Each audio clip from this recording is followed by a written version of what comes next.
Hey guys, StarLineGaming here, and this is my comparison of the Fitbit Blaze and the Microsoft Band 2. So the Microsoft Band 2 has been my wearable of choice for the last around 8 months now.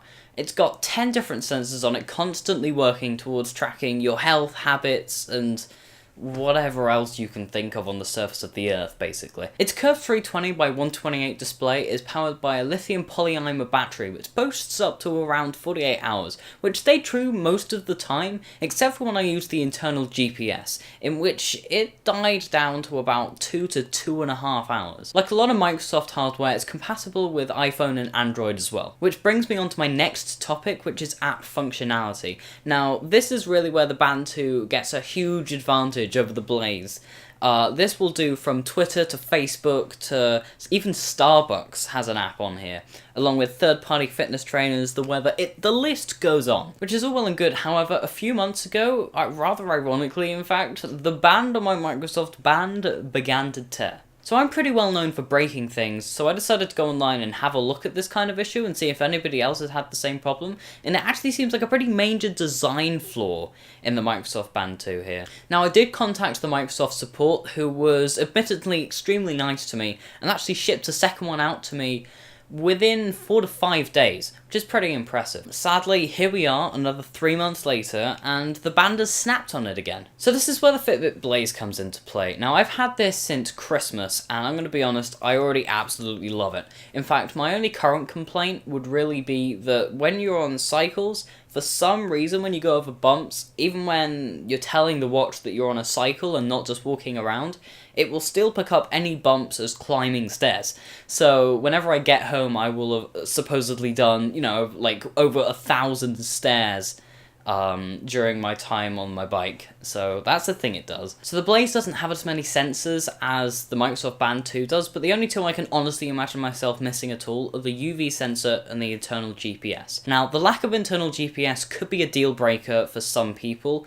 However, Fitbit do have a solution in which you can actually take your phone with you, and the phone will actually, act as a GPS basically, which means that you can still track your whereabouts and speed and all those other great things you could do with the internal GPS.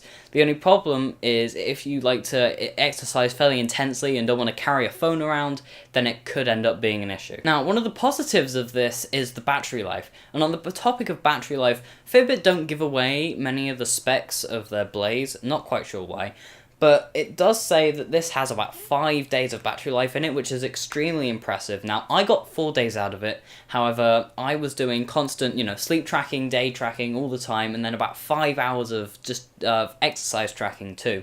So 4 days for that is pretty impressive. Now, lastly, I wanted to talk about how you charge the Fitbit Blaze. And this could be annoying for some people. However, I love that Fitbit have done this. The actual fitness tracker inside it is detachable from everything else. Now, I find this great because it means that if I end up breaking the wristband or, having some sort of, somehow breaking the gunmetal exterior, then you can just replace it, and it doesn't mean that it means that the tracker doesn't become redundant just because you had a mishap with whatever else on it. So I did quickly want to mention Fitbit have added the ability to change what the clock face looks like on your Fitbit. Now, there are some great options there right now, but I would really like to see Fitbit implement a third-party option so that you could have the community create their own clock faces. So overall, the choice is yours. Obviously, if you want the app functionality and the internal GPS, then the Microsoft Band could be for you, but of course, the tearing is an issue, and it's sort of 50-50. Some people have never heard of the issue, and others are really angry about it. However, if you're happy to sacrifice some of the app functionality and internal GPS from the Microsoft Band for a longer battery life and more reliable device overall, really, then the Fitbit Blaze could be for you.